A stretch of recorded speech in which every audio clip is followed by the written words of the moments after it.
Hello, everyone. Welcome to Bible in a Year, making it easier to understand. Thanks so much for joining us today. We're all about reflecting the timeless truth of the Bible through the lens of today's world, making it relatable, understandable, and alive for your everyday life. We're excited to dive into today's verses with fresh insights. Let's jump right in. Imagine you get a notification on your phone. It's a location drop. Someone is tracking you. And it's not just anyone. It's the one person in the world who has sworn to kill you. You haven't seen them in 20 years. The last time you saw them, you stole their identity, their bank codes, and their inheritance. And now, the text message comes through. I'm coming to meet you, and I'm bringing 400 men with guns. I would delete the app.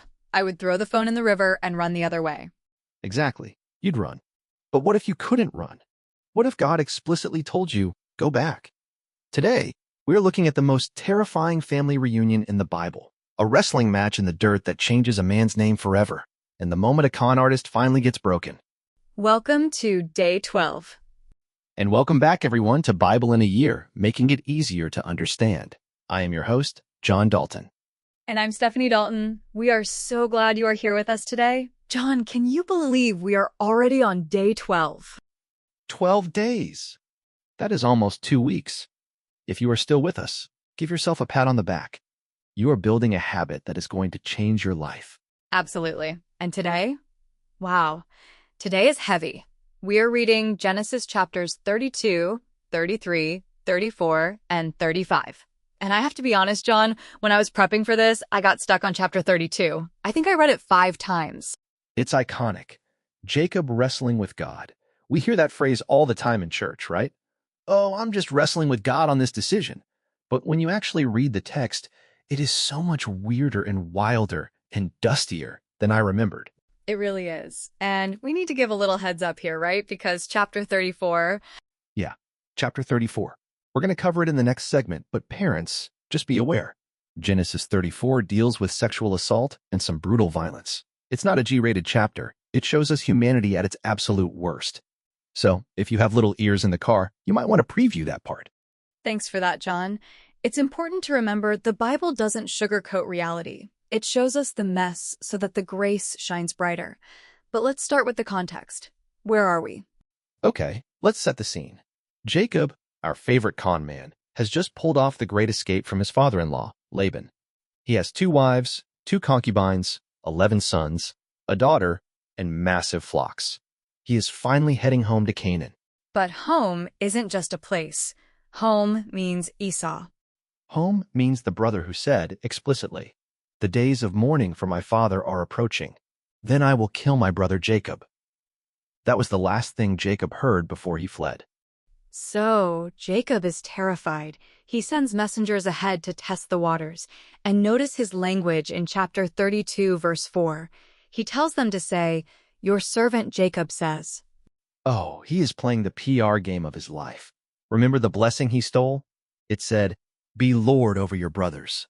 Now, he's flipping it. "You're the Lord. I'm the servant." He is backpedaling so fast, he's practically moonwalking. He really is.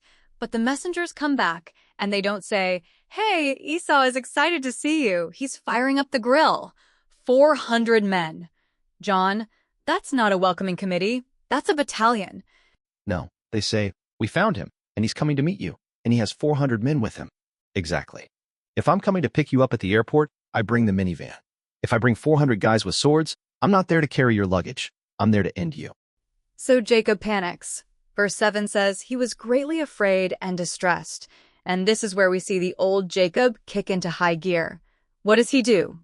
He does the math. He splits his assets. He divides the people and the flocks into 2 camps. His logic is cold and calculated.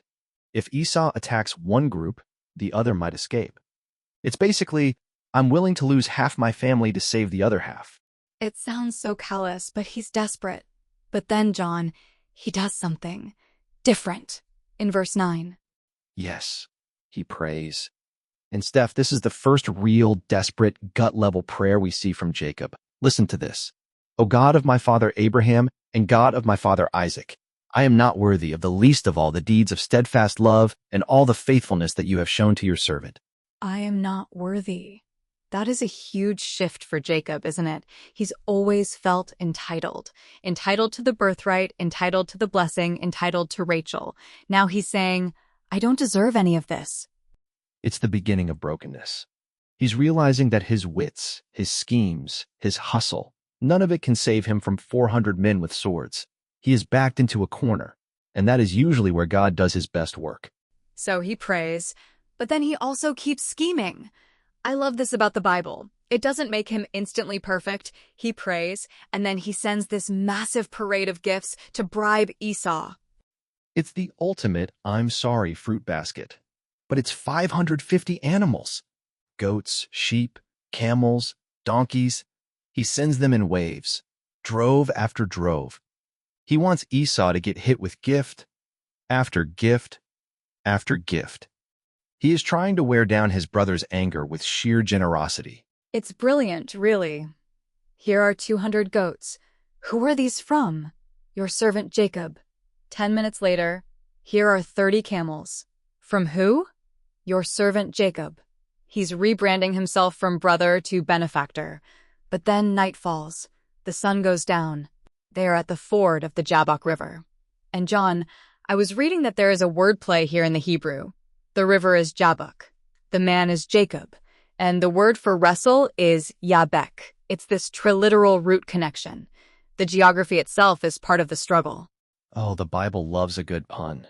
That is cool. It's like the river of wrestling for the wrestler. And notice what he does. He sends everyone across the river. His wives, his kids, his donkeys. He is literally stripping himself of everything he owns. He is standing there in the dark, totally alone. And verse 24 says simply, and a man wrestled with him until the breaking of the day. Okay, we have to stop here. Who is this man? The text calls him a man, but later Jacob says he saw God. This is the million-dollar theological question. Hosea 12 verse 4 calls him an angel. But here in Genesis, Jacob names the place Peniel, face of God. Most Christian theologians believe this is a theophany, a visible manifestation of God. Some even say it's a pre-incarnate appearance of Jesus. Because, think about it, God is getting down in the dirt with him. I love that image. We usually think of God as up in the clouds, distant, maybe sitting on a throne. But here, he is sweating, grappling, holding on. John, I read something fascinating about that Hebrew word for wrestle, abak. It comes from a root that means dust. So literally, they were dusting each other. They were rolling around in the dirt. It wasn't a polite arm wrestle. It was a gritty, dirty, physical struggle. I love that. Because isn't that what our spiritual life feels like sometimes? It's not always clean. It's not always quiet time with a latte and a journal. Sometimes it is getting dusty with God. It's grappling with him in the dark, asking, why is this happening? Who are you? Who am I? Yes, and the man, let's call him the angel of the Lord. He doesn't overpower Jacob immediately. Now, obviously, if it's God, he could flick Jacob across the river with one finger. So why doesn't he? Think about when I wrestle with our boys in the living room. I could pin them in 2 seconds. I'm bigger. I'm stronger. But I don't. I engage with them. I let them push against my strength so they can learn their own limits. God is letting Jacob exert everything he has. He is letting Jacob empty himself of all his self-reliance. But then, the touch. Oof, the touch. The angel sees that morning is coming, and he just touches Jacob's hip socket. And pop, it's out of joint. I can't even imagine the pain. Wrestling with a dislocated hip? That is agony. But this is my favorite part, John. Jacob doesn't let go. He's crippled, he's in pain, he's exhausted, and he clings harder. This is the pivot point of Jacob's entire life. Up until now, when things got hard, Jacob ran. He ran from Esau. He ran from Laban. He is a runner. But here, he is crippled. He can't run. So what does he do? He clings. He holds on to the very one who wounded him. And he says those famous words, I will not let you go unless you bless me. That is audacious faith. You hurt me, you broke me, but I know you are the only one who can bless me. And notice, the angel asks him a question. What is your name? Does God not know his name? Of course he knows. But think about the last time Jacob was asked his name. It was by his father Isaac. And what did Jacob say? He said, I am Esau. He lied. Exactly. He lied to get a blessing. Now, God is giving him a chance to do it over. What is your name? And Jacob finally admits it. I am Jacob. I am the deceiver. I am the heel grabber. I am the fraud. He confessed. God changes him. Your name shall no longer be called Jacob, but Israel, for you have striven with God and with men, and have prevailed. Israel. God fights, or he struggles with God. It's not a name of perfection, is it? It's a name of struggle. It is. And Steph, I love that the name of God's people, the name that we eventually get grafted into, is the strugglers. We are a people who wrestle with God. We don't just blindly obey like robots. We engage. We struggle. And God says, I love that. You prevailed. And he walks away, limping. The sun rises. Imagine this cinematic shot. The sun is cresting over the hills of Jordan. And there is Jacob, silhouetted against the light. He is limping. He is physically weaker than he has ever been. But he is spiritually stronger than he has ever been. He calls the place Peniel, face of God, because he looked God in the face and lived. And that leads us perfectly into the next segment. Because he has seen the face of God. Now he has to go see the face of Esau. And remember, Esau has 400 men and a 20-year-old grudge. Let's take a quick break. When we come back, we are going to look at the wildest reunion in history, and then the chapter that we warned you about. The one that breaks my heart. We'll be right back. Don't go anywhere. And we are back. Okay, Steph, the sun has risen. Jacob is limping. He looks up, and on the horizon he sees the dust cloud. Esau is here, and he has 400 men with him. This is the moment of truth. And honestly, Jacob's strategy here is, well, it's very Jacob. He arranges his family in a specific order. Did you catch this? Oh, you can't miss it. It's a human shield strategy. He puts the handmaids, Bilhah and Zilpah, and their kids in the very front. Then he puts Leah and her kids. And then, way in the back, as far from the danger as possible, he puts Rachel and Joseph. It's painful to read. You can literally see the favoritism played out in military formation. Imagine being a kid in that front row. You know exactly where you stand in your dad's heart.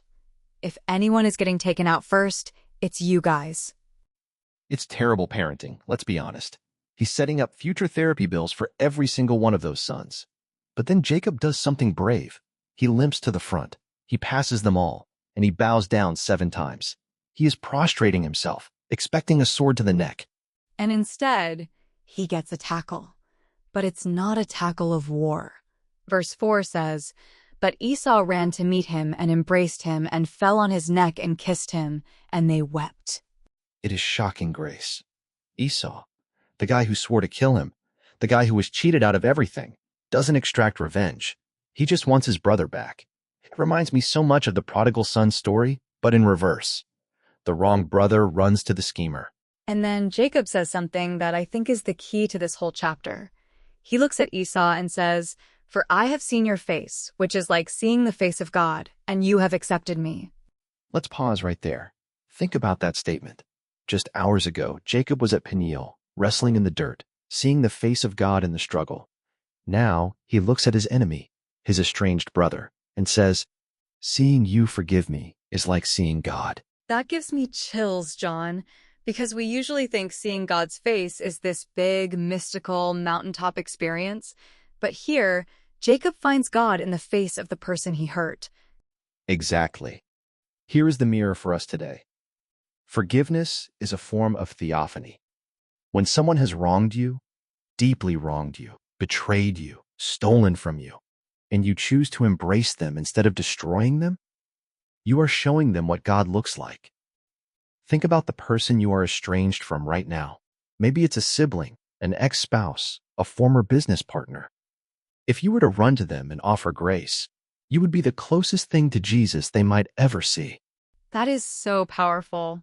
Esau, the profane brother who sold his birthright for soup, actually reflects God's heart better than Jacob does in this moment. He really does. Jacob is still trying to buy his safety. He keeps shoving these goats and camels at Esau. Please, take my gift. He calls it a blessing. He is literally trying to give the blessing back. But Esau says, I have enough, my brother. I have enough. That is the sign of a healed heart. He doesn't need Jacob's money. He just wants the relationship. And here is the realist side of the Bible coming out. They don't move in together. Esau says, hey, let's travel together. And Jacob says, you go ahead. My kids are slow. I'll catch up. And then Jacob goes the other way.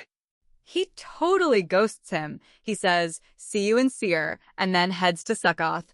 It's like when you see someone from high school in the grocery store and say, we should totally get coffee, and you both know you never will.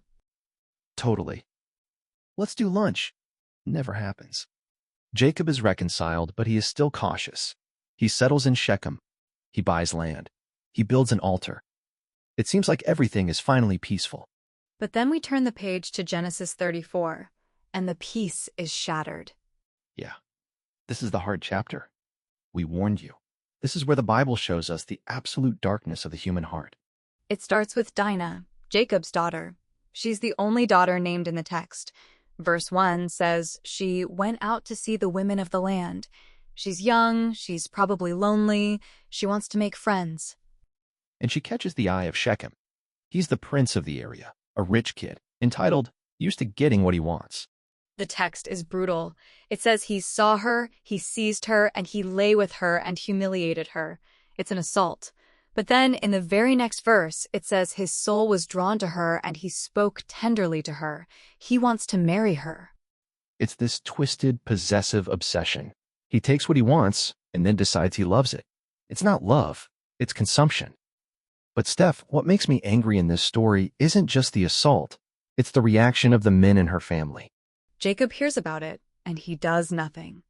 Verse 5 says, Jacob held his peace until his sons came. His daughter has been violated, and he is silent? Is he calculating? Is he afraid? It's maddening. Jacob, the man who wrestled God, won't wrestle for his daughter. He waits for his sons, Simeon and Levi and the others, to get home. And when they hear about it, they are furious. They are indignant and very angry. And honestly, I'm with the brothers at first. Someone hurt their sister. They want justice. But then the justice turns into something demonic. Hamor, Shechem's dad, comes and offers a business deal. Let our people marry your people. Let's merge. He treats Dinah like a piece of property to seal a merger. And the brothers hatch a plan, a deceitful plan. They say, sure, but we can't marry uncircumcised men. If every male in your city gets circumcised, we'll become one people. Think about what they are doing here. They are taking the sign of the covenant, circumcision, the sacred mark God gave Abraham to set them apart, and they are weaponizing it. They are using a religious sacrament as a tactical trap. It's like, imagine someone inviting their enemies to a baptism service just so they can drown them. It is sacrilege. They are using God's sign to facilitate murder. And the men of Shechem agree, which is wild. Why would an entire town of men agree to mass surgery? Greed.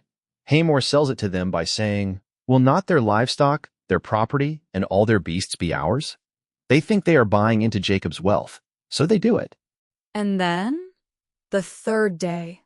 The third day, when the pain is the worst, Simeon and Levi, Dinah's full brothers, take their swords. They walk into the city where every man is incapacitated, and they slaughter them. Every single male. Hamor, Shechem, everyone. It's a massacre. It's not just justice against the rapist. It's genocide against the whole town. And then the other brothers come and loot the city. They take the women, the children, the flocks. They destroy everything. It is horrific. It is arguably the lowest moral point in the history of the patriarchs so far. And look at Jacob's response in verse 30. Does he say, you murdered innocent people? Does he say, you misused God's covenant? No, he says, you have brought trouble on me by making Imi stink to the inhabitants of the land. I shall be destroyed. It's all about him. Me, me, me. He is worried about his reputation, his safety. He isn't grieving the sin, he's grieving the consequences. And the brothers have the last word in the chapter. They ask a haunting question. Should he treat our sister like a prostitute? And the chapter just ends. No answer from God, no answer from Jacob. Just silence. It is a heavy, unresolved ending. It shows us that this family, the chosen people, they are a mess. They are violent, vengeful, passive, and selfish. If God is going to build a nation out of this crew, he has a lot of work to do. And that is exactly what happens in chapter 35. God calls them back to the start. Let's take a breath. That was heavy. When we come back for our final segment, we are going to see how God cleans up this mess. We're going back to Bethel, and we're going to see one more tragedy that changes the family forever. Stay with us. And we are back. So, Jacob is sitting in the wreckage of his family's sin. His daughter is traumatized, his sons are mass murderers, and his neighbors surely want to kill him. He is at rock bottom. And then God speaks. Chapter 35, verse 1. Arise, go up to Bethel and dwell there. Bethel. Remember day 10? That was the place of the ladder, the place where Jacob first met God when he was running away from home. It's the house of God. God is saying, go back to the start. Go back to where you met me. And Jacob finally steps up as a spiritual leader. He tells his household, put away the foreign gods that are among you and purify yourselves. This is fascinating. Where did they get these foreign gods? Well, remember Rachel stole her father's household gods back in chapter 31, and the brothers just looted the city of Shechem, so they probably grabbed idols from there too. This family is carrying a lot of spiritual baggage. This is such a powerful picture of spiritual house cleaning. Sometimes we accumulate things. Not little statues, maybe, but habits, attitudes, little compromises. We pick them up from the culture around us, like the brothers picking up stuff in Shechem. And before we can move forward with God, we have to bury them. Jacob buries them under the terebinth tree. It's a funeral for their old life. He's saying, we can't bring this junk into the presence of God. And notice what happens next. Verse 5 says, and as they journeyed, a terror from God fell upon the cities that were around them. Jacob was terrified that the neighbors would attack him for the massacre. But God puts a supernatural fear on them. Jacob is protected not because he is good, but because God is faithful. They get to Bethel. God appears to Jacob again, reaffirms his name is Israel. It's a beautiful moment of renewal.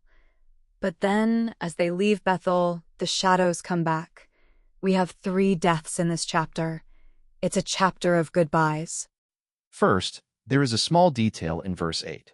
Deborah, Rebekah's nurse, dies. This touched me. We haven't heard about Rebekah, Jacob's mom, since he left home 20 years ago. The Bible never records her death, but here, her nurse is with Jacob. It implies that maybe Rebekah has already died, and this nurse is the last link Jacob has to his mother. They bury her under an oak and call it Alon Bakuth, Oak of Weeping. It shows a tenderness in Jacob we haven't seen in a while. But then, the big one, verse 16. They are journeying near Ephrath, which is Bethlehem, and Rachel, his beloved Rachel, goes into labor. And it's a hard labor. The midwife tells her, fear not, for you have another son. Remember, Rachel had desperately wanted children. She once said to Jacob, give me children or I die. And now, having this child cost her life. It is heartbreaking. And as her soul is departing, she names the baby. She calls him Ben-Oni, which means son of my sorrow. Can you imagine growing up with that name? Hey, sorrow, time for school. Hey, sadness, pass the salt. It's a heavy burden. But Jacob, for the first time, really, he intervenes to protect a child's identity. He changes the name. He calls him Benjamin. Binyamin, son of the right hand. Yes, the right hand is the position of strength, of honor, of power.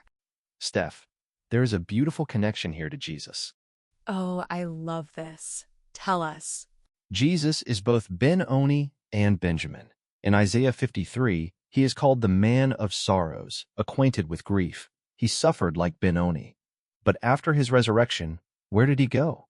He sat down at the right hand of the Father. He became the son of the right hand. That is beautiful. The sorrow of the cross leads to the glory of the right hand. And Benjamin is the only son born in the promised land. He completes the 12 tribes. Jacob sets up a pillar over Rachel's grave, and the text says, "It is there to this day." You can still visit Rachel's tomb near Bethlehem today. The chapter ends with one more death. Jacob finally makes it home to Hebron. He sees his father Isaac. Isaac is old, 180 years old. Isaac held on. Remember back in chapter 27, he thought he was dying? That was like 40 years ago. He lived a long time. He was a survivor, but he passes away. And verse 29 gives us one last picture of reconciliation. And his sons Esau and Jacob buried him. They did it together, just like Isaac and Ishmael buried Abraham. Death brings the family back together. The brothers stand side by side at the grave. The war is over. It's a heavy day of reading, John. Wrestling, rape, murder, idolatry, death. But through it all, God is keeping his promise. He is preserving this family, even when they try to destroy themselves. That is the takeaway. You cannot out-sin God's grace, and you cannot derail God's plan. Jacob limps, but he leads. So, what's our action step for today? I think it goes back to the mirror in chapter 33. Look for the face of God in the person you struggle with. Maybe it's someone you need to forgive. Maybe it's someone you disagree with politically or personally. Try to see them today, not as an enemy, but as an image bearer. And if you have foreign gods, little habits or idols you've picked up, take a tip from Jacob. Bury them under the tree. Leave them there. I love that. Put away the foreign gods and arise. That's it for day 12. Tomorrow, oh man. Tomorrow we meet a teenager with a very colorful coat and some very big dreams. You do not want to miss it. Dreams, pits, and prisons. We will see you tomorrow. God bless, guys. That's a wrap on today's podcast. Thank you all so much for joining us and diving deep with us. We truly value your time and love walking through these chapters together. Your support means the world. If you've enjoyed this episode, hit that like button, subscribe, and turn on notifications so you never miss a day. Drop a comment below. We'd absolutely love to hear how Modern Mirrors is opening your eyes to the text in fresh ways. Join us tomorrow for another inspiring journey into the Word of the Lord. Until then, God bless you abundantly.